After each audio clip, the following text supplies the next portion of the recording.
you can live without water for 3 days. You can survive without food for 7 days, but you cannot survive without hope. I am Moses Owen Browne Jr. I share hope. Welcome to I Share Hope, the podcast where world leaders share their real stories of hope and how you can use actionable hope to start changing your life today. And now, here's your host, Chris Williams. There you are. How you doing, man? Hey, it's good to see you. I'm good. I'm just from the field. Yes, I'm just from the field. The field, where? Where were you? I'm not in Monrovia. I'm in Bomi. It's Western Liberia, a place called Tottenberg, Bomi County. Okay. It's like 1 hour 45 minutes away from the city, Monrovia. Okay. Wow, that's great. So what were you doing out there today? Yeah. What were you doing?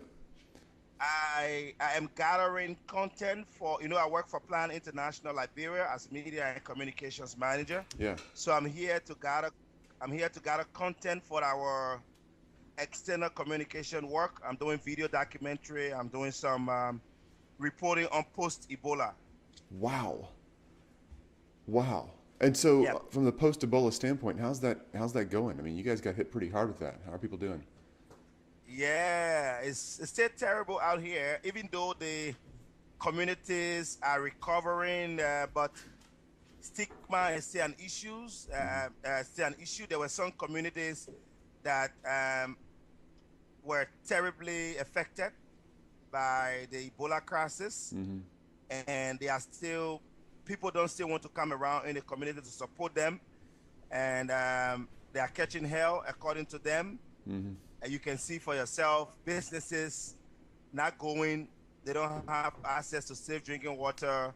Most of the people die in the communities. There's still stigma, and some of them do not have money to send their children to school because most of them lost their parents and they are now orphans. So it's still difficult, but we are hoping. Wow. We don't realize how much actually falls out from something like Ebola hitting a country like Liberia. And then I didn't think about the fact that so many kids would have lost both parents in that process. Incredible. And then it makes sense, the stigma that comes along with it. Tourists, other people from other counties nearby, they don't want to travel over there if they're scared of getting the disease. Yeah.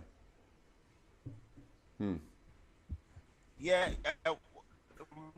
there's a report coming in from Guinea that is not far away from Lofa, a bordering area where we're hearing cases coming up in Guinea. So people here are already panicking, and they fear that it will come back to Liberia soon.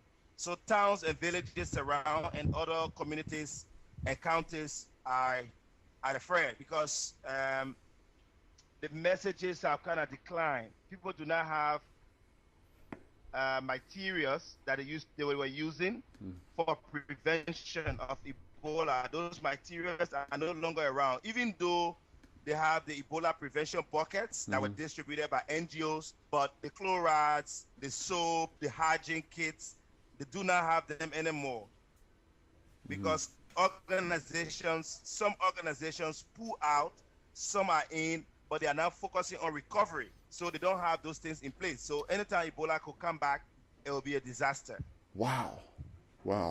So you're bringing awareness to that, trying to get more support, still like ongoing support? Yes. More sustainable? Yeah, so, yes, well, what we're doing right now for Plan International, we have a 2-year strategic plan that is looking at the recovery, where we are providing support to watch water sanitation and hygiene. We are digging wells and hand pumps for safe drinking water. We are also providing safe schools, hygiene kits to schools for kids to have those things in school so that they go to school safe. And then we're also building some schools and helping to revamp the health sector, bringing resilience in the communities. That is happening right now. Great But work. we are just, an organization. There are so many other organizations, but we're one of the people that stay here doing recovery in the Ebola. That's great. Great work. I'm glad you're doing it. Thank you. Hey, well, So Okay. Moses Brown is your name. You're in Liberia. Is Moses Brown your real name? Yes, Moses Owen Browne Jr. That's my real name. That's such a Western name. I didn't expect that from a guy who was born and raised in Liberia. Yes, according to our history, Liberia got independence from a group called the American Colonization Society in 1847. Okay. And that group is made out of people from different regions, from Europe, from Asia, from Africa, from America. So my father made me to understand that my great great grandfather migrated from England. So Okay. I don't know, but that's the history. So I have some background way there, but that's what they told me. But I was born here, my father born here, my parents born here, raised here, grew up here, and do everything here. Even though I've had the opportunities to travel out of Liberia to the U.S., to some of the countries in Europe Sure. and Africa, but most of my upbringing is from Liberia. That makes sense, and it makes sense where the naming history would come from. Then, yeah. Huh. What a cool history. That's a long way back. Great grandfather. Yeah, great great great grandfather. So his name, yeah, that his name was Owen Brown. Okay. Owen Brown. So then he gave birth to my great granddad, and I mean there's a history of they migrated here in a place called Grand Bassa.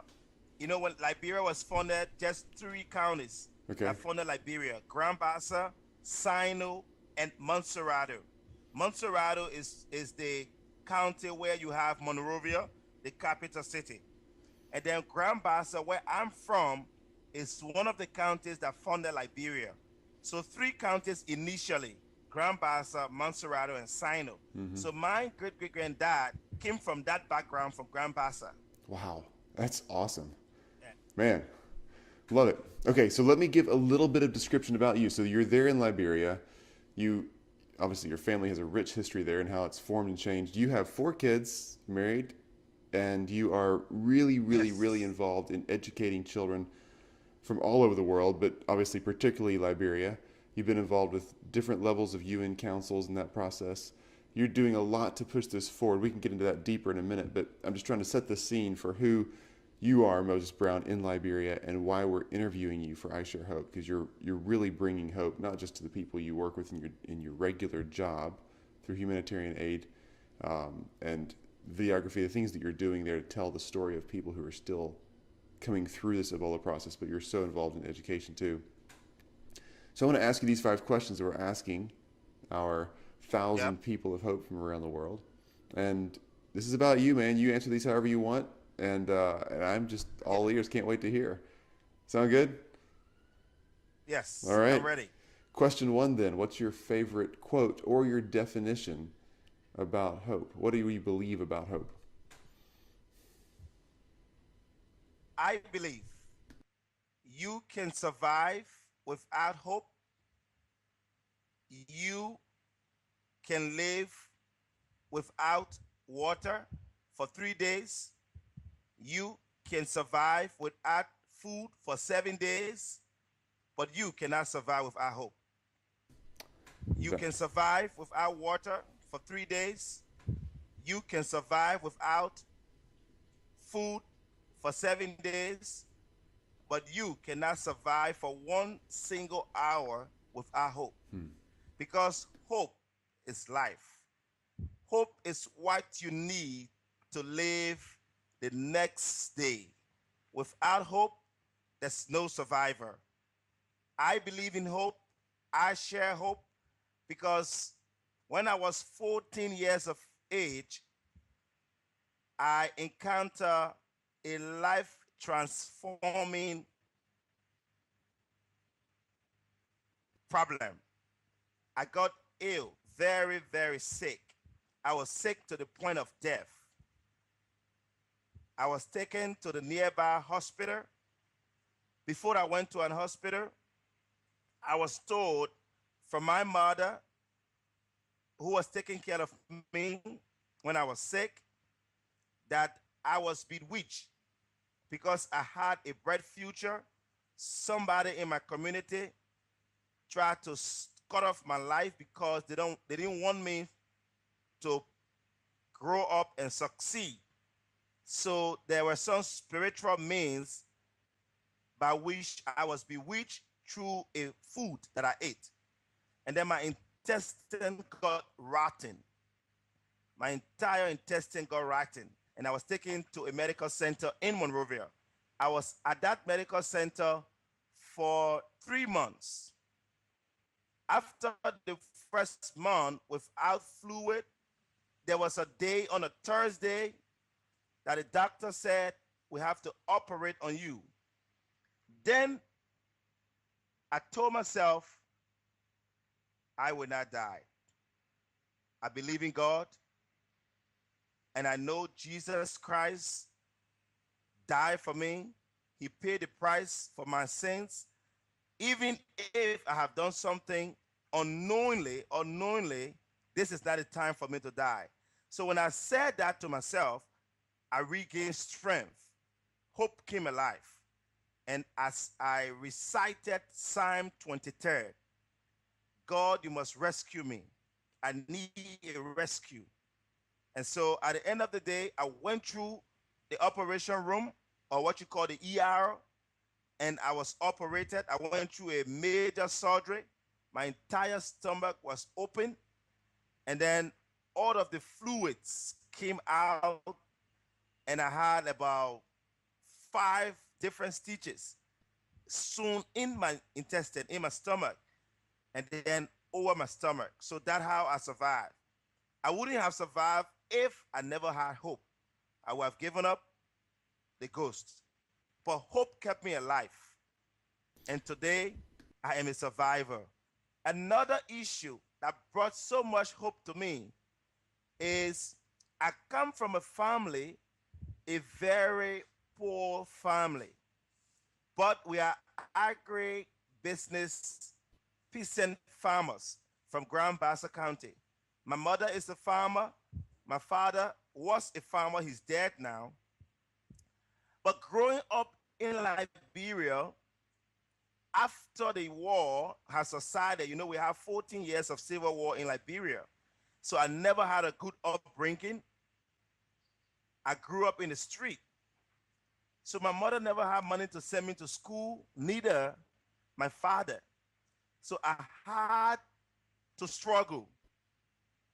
As early as 15, 16 years of age, I started to sell what you call boiled egg. We buy the egg from the store and boil it, and I would set it on my head, and then I would take it around Monrovia, and then peanuts. My mother would go and buy peanuts in the bag from nearby town called Guinea in Gegedu, and then she would bring, and then she would patch the peanuts in the pot, and then we tie it into a plastic bag and take it to sell. And I will have that on my head all around Monrovia. I did that for close to 8 years. That was how I was able to go to school. And I started to beg for money in the street. I turned to a big-time beggar. Everyone I see in the street, I beg them for money. Please help me. I want to go to school. Even though I was still selling my boiled egg and my peanuts, but I was begging. And so I became a street child. In Liberia, street kids are considered what we call Don Bosco boys, because Don Bosco is a Catholic organization that takes care of young kids who are in the streets. So once you are taken to that home, you are considered Don Bosco boy. Even though I was not fortunate to have gone to that home, but I was in the streets, so I was being referred to as Don Bosco boy. Even though I had a father and I had a mother, but I was in the street begging. From there, I was able to make ends meet, pay my school fees, to go to school, graduated from high school in 2006, went to university, graduated cum laude from the United Methodist University in 2011, and today, see where I am, a media and communication manager for an international organization. This is hope. Wow. Wow, that's a story. Wow. Thank you for sharing that. That's a hard background and an amazing comeback. An amazing comeback. Well done, Moses. Well done. Thank you. And you're Thank you offering so your, I mean, much. your family now has an opportunity to reach higher than you because they can stand on your shoulders and build even more. I mean, that's amazing. So you've answered question 3 already, which is great. Question 2, the question 3 is what happened in your life, and tell us the story of what happened where you had to really rely on hope to get you through, and you just an amazing story. That's what I was hoping to hear. Thank you. And question 2, for all of us listening in and watching this video, we really want to know who has shared that kind of hope with you in the past. It sounds like maybe your mom, maybe God, maybe, I don't know, is there anybody else in your life that really became a person who you could lean on and say, yes, they're teaching me this kind of hope? Yes, I share that my mother and my father. I come from a Christian background. My father came from a Catholic denomination, but broke away from the Catholic denomination, and they founded a church called the New Apostolic Church. So even though they were not Catholics as aware, but they are still being referred to as priests. So my father, in their denomination, they are called priests. My mother also from another Christian from another denomination called Pentecostal. So at age 8, I started to teach in the school, in the Sunday school, where they taught me, my parents taught me stories about the Bible, about Jesus, about salvation, about living right as a kid. So that has helped me over the years to give me a very good upbringing in terms of my Christian background. Even though the war took us back and we had to do things in the street to survive, but I still had in me something that represent Christ-like or Christianity or living a life that my parents had wanted all along for me to live. And so today, I find myself in a church. I play a major role. I bring young people together in the church to talk about issues that concern them and how God can help us to deal with those issues. Because in leadership, I learned from my parents there are 2 dimensions to leadership: physical and spiritual. You may be a leader physically with all of the endowments. You go to school, you learn all the book, you know everything, but you cannot succeed if you don't have the spiritual dimension. Because the Bible in Exodus chapter 3, in Exodus chapter 11, talks about a man called Moses. Moses was born a leader, but he who have not succeeded a leader, if God had not called him and if he had not listened to what God was saying, which is a spiritual dimension. Because Moses was a fugitive in Egypt. He killed and ran away. But even though with all of what he did in Egypt, God still called him and said, there's something in you that is the spiritual dimension of leadership. So I'm using you to go back to Egypt to free my people.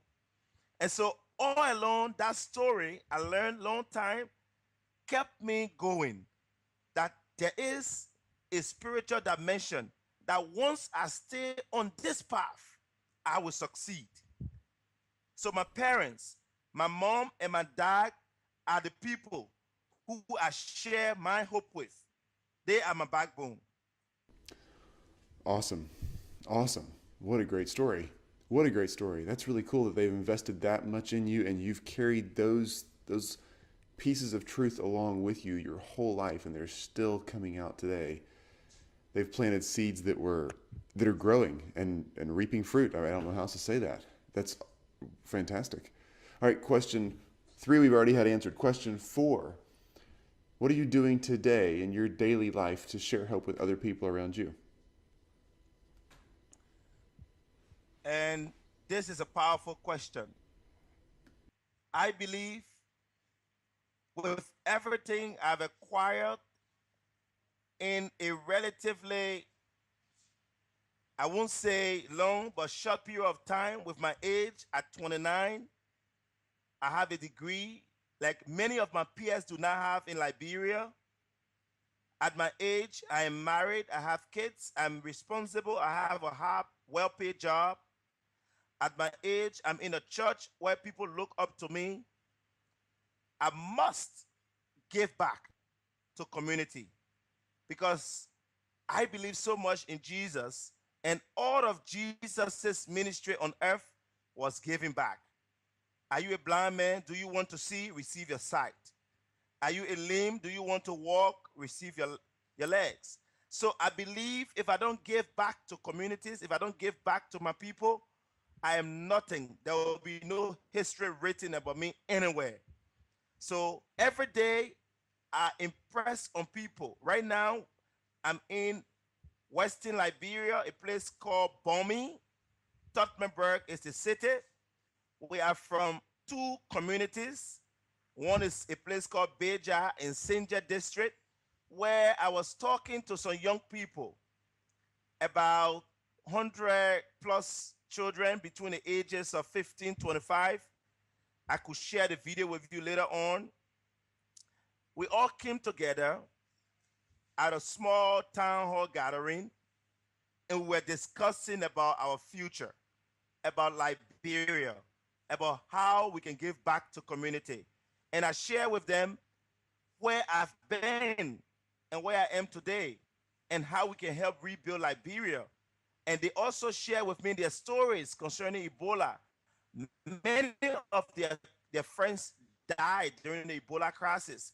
Many of them do not have the means to go back to school. But again, academic education might not be all. So I was able to encourage them that there are organizations that are providing skills training, livelihood empowerment for young women like you and young men like you. I share contacts with them so that they can try to link them up with these organizations so that they can find out how they could get help just to better their lives. Every day of my life, I'm somewhere in a community talking to people about life, talking to people how to rebuild, talking to people to take education very seriously. That's how I got appointed in 2013 by Ban Ki-moon as a global youth ambassador for education. It's a program initiated by the United Nations Secretary General. It's called Global Education First Initiative that is being run by Sarah Brown, the wife of Gordon Brown, and a program called A Word at School. So what we do in that program, 500 of us young people from around the world, is to share our story and inspire people, inspire our peers. And so last September, I was at the United Nations General Assembly where I met great leaders, great people. And I also met young people at 17, young people at 18 who are changing the world. There was a lady I met from Pakistan who started a small business from a loan of 1,500 US dollars. And today, she is a multi-millionaire in less than 10 years just by going to the village. Yes, just by going to the village and buying food crops, bringing it to town and reselling. Later on, she opened a site where she sells those produce or products and people buy online.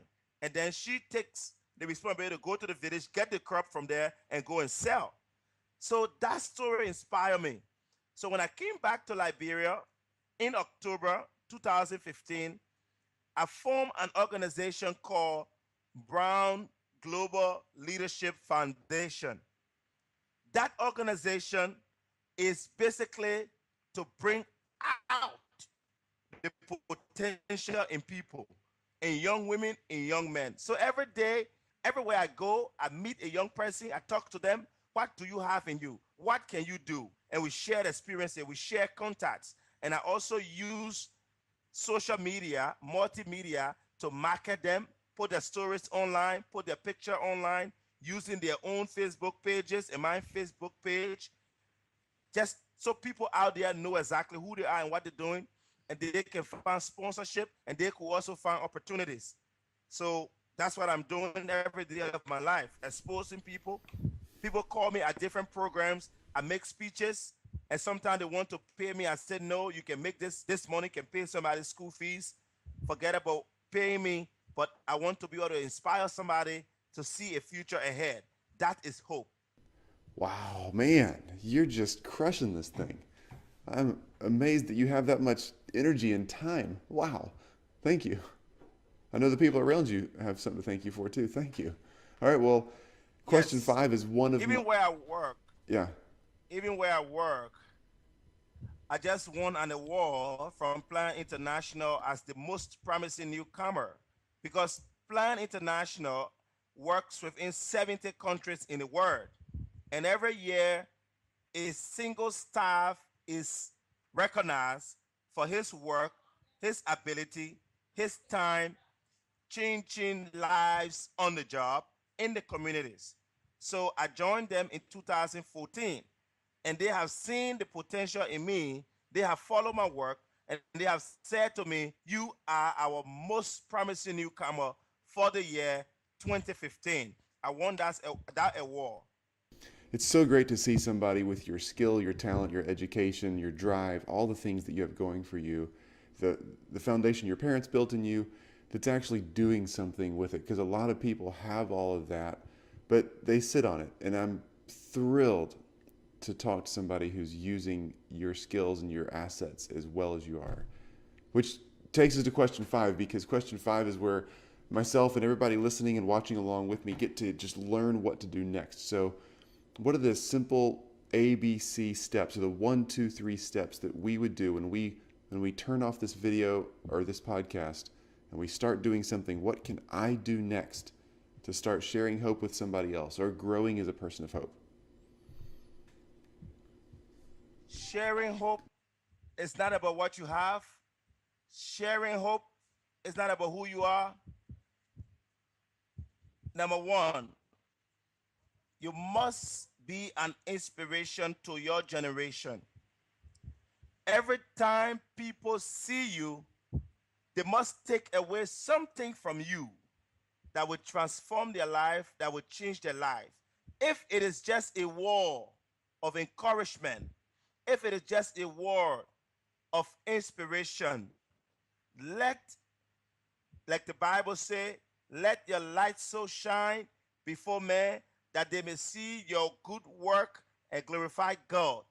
Your step, every step of the way as a human being, must inspire somebody, must be a transforming moment to take the life of somebody forward. That's what I would consider as sharing hope, number 1. Number 2, I believe every day people want to listen to you. They want to hear from you. You are a leader. You can't sit back and watch things happen. You must bring people together. You must join people together, even if it is in your community, to share with them how they can help transform lives. It does not have to be at a national level. It does not have to be at a governmental level. You might not be an employee or an employer, but as an ordinary person in your capacity, you can transform life by bringing people together in your community and sharing experiences. And those stories can inspire people who attend those events. That's my number 2 point. My number 3 point is to give back, give back, give back, and give back. There are children out here in Liberia where I am, where we meet every day. They just need to drink water to survive. Some of them don't have safe drinking water. Some of them just need 100 United States dollars to go to school for the next 2 semesters. Some need just 50 US dollars to go to school for the next 2 semesters. If you have the opportunities, if you have the capacity, you can share with them. That's how we share hope. Amazing. I don't know what to say. You're driving it home, man. You're great at this, and you're not just great at communicating it. You're doing it. You are actually sharing hope. Thank you, thank you, Moses Browne. So obviously we have to go here in a minute, but there's more of you out there. So where can we find you? Twitter, Facebook, social media, website. Where do you got? I'm all over Facebook, Twitter. I share with you my website, my web pages, right? Yep, I'm going to read those off right now. So to make sure people can get those, see here. So the ones you shared with me, I've got. Let's see. Okay. I got phone number, email. Is it the Plan International? That's the organization you're working with. That's not your stuff. Let me see here. Well, So you better list it off here, yeah, because I'm only seeing your private email, and I don't want to just hand that out to anybody in case you don't want it. What you got? Okay, okay. I'm gonna share with you my Facebook page, my LinkedIn page, and my personal blog, so at least you get everything about me. Great. So you're gonna Yes, send that? but Can I'm you tell inspired. what is it? What's the Twitter page right now? Is it Moses Browne? Yes, Moses Owen Browne. Moses Owen Browne. OWEN. Okay, great. Moses Owen Browne is your Twitter handle. Okay. And what's the name of your Yeah, webpage? Twitter. What's the name of your website? Do you know? Right off. Moses Browne. Moses Browne. Okay. Well, how about this? Anybody who's listening or watching, we'll put the links in here, and you can go to isharehope.com, and click on the interviews tab, and you'll find Moses Browne in there. And we're going to put all the links. We'll get all the links from Moses. We'll put them all in the interview page so that people can find those really easily. Because what you're doing is truly inspiring. It really is. You're touching so many lives in such a hard place on the planet right now that's it's been hit pretty tough in a really tough way by Ebola and civil war and poverty and many other things for decades. But you're making a difference. So again, Thank you. look for Moses Browne on the iShare Hope website, isharehope.com, under interviews, and we will have all the notes from this interview as well as ways you can contact Moses and reach out and follow what he's doing. Get involved, just get inspired, whatever it is you need to continue growing and sharing hope. Man, Moses, thank you for your time. What time is it in Liberia right now? What time is it outside? It's 1:38 p.m. 1:38 p.m. So 10 p.m. 10 p.m. 1 p.m. is in the afternoon. Oh, 1:38 p.m. afternoon. Okay, gotcha. In the afternoon. That's great, man. Yes. Really appreciate your time. Thank you so much, Chris. I really appreciate everything I do. I have passion, and in your voice, I see a lot of passion, and I believe in you. I believe in what you do. I Share Hope is a very big project, and I'm going to pray that this project will keep scaling heights. This project will keep succeeding, because this is the kind of project we need to inspire people, to let people share their stories so that the world will know that there are still great people in the world who can change the world. Yes, I agree 100%. Well, leave us with a quote here, Moses. We have everybody say their name and I Share Hope so that we can use that at the beginning of your interview on the podcast. So say, I'm Moses Browne and I Share Hope. I am Moses Owen Browne Jr. I share hope. I love it. How would you say I Share Hope in your native language? In Basa, I would say, on nyo po wie bo nyombi. I love the way that sounds. Awesome, man. Thank you. Thank you. Have a great evening. All right. Bye-bye. You've just listened to I Share Hope. If you're ready to make a change, head to our website at isharehope.com and claim your free copy of the top 10 actions of hope from world leaders to use hope in your own life. Thanks for listening, and we'll talk to you next time.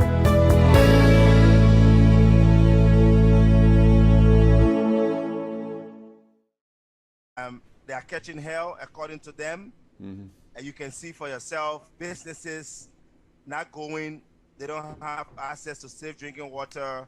Most of the people die in the communities. There's still stigma, and some of them do not have money to send their children to school because most of them lost their parents and they are now orphans. So it's still difficult, but we are hoping. Wow. Wow.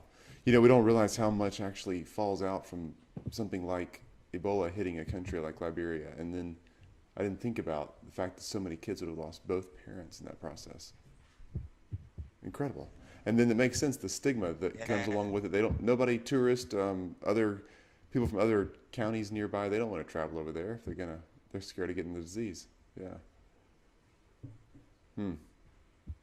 Yeah,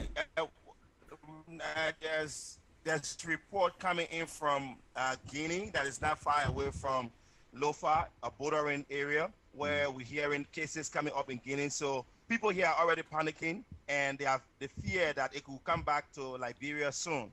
So towns and villages around and other communities and counties are afraid because the messages have kind of declined. People do not have materials that they were using for prevention of Ebola. Those materials are no longer around, even though they have the Ebola prevention buckets that were distributed by NGOs, but the chlorides, the soap, the hygiene kits, they do not have them anymore because some organizations pull out, some are in, but they are now focusing on recovery. So they don't have those things in place. So anytime Ebola could come back, it will be a disaster. Wow. Wow. Okay. Wow, that's great. So what were you doing out there today? Yeah. What were you doing? I am gathering content for, I work for Plan International Liberia as media and communications manager. Yeah. So I'm here to gather content for our external communication work. I'm doing video documentary. I'm doing some reporting on post-Ebola. Wow. Wow. And so from the post-Ebola standpoint, how's that going? I mean, you guys got hit pretty hard with that. How are people doing? Yeah, it's still terrible out here, even though the communities are recovering, but stigma is still an issue. There were some communities that were terribly affected by the Ebola crisis, and people don't still want to come around in the community to support them. And wow. So you're bringing awareness to that, trying to get more support, still like ongoing support? Yes. More sustainable? Yeah, so yes, well, what we're doing right now for Plan International, we have a 2-year strategic plan that is looking at the recovery, where we are providing support to watch water sanitation and hygiene. We are digging wells and hand pumps for safe drinking water. We are also providing safe schools, hygiene kits to schools for kids to have those things in school so that they go to school safe. And then we're also building some schools and helping to revamp the health sector, bringing resilience in the communities. That is happening right now. Great work. We are just, an organization. There are so many other organizations, but we're one of the people that stay here doing recovery in the Ebola. That's great. You can live without water for 3 days. You can survive without food for 7 days, but you cannot survive without hope. I am Moses Owen Browne Jr. I share hope. Welcome to I Share Hope, the podcast where world leaders share their real stories of hope and how you can use actionable hope to start changing your life today. And now, here's your host, Chris Williams. There you are. How you doing, man? Hey, it's good to see you. I'm good. I'm just from the field. Yes, I'm just from the field. The field, where? Where were you? I'm not in Monrovia. I'm in Bomi. It's western Liberia, a place called Tottenberg, Bomi County. Okay. It's like 1 hour 45 minutes away from the city, Monrovia.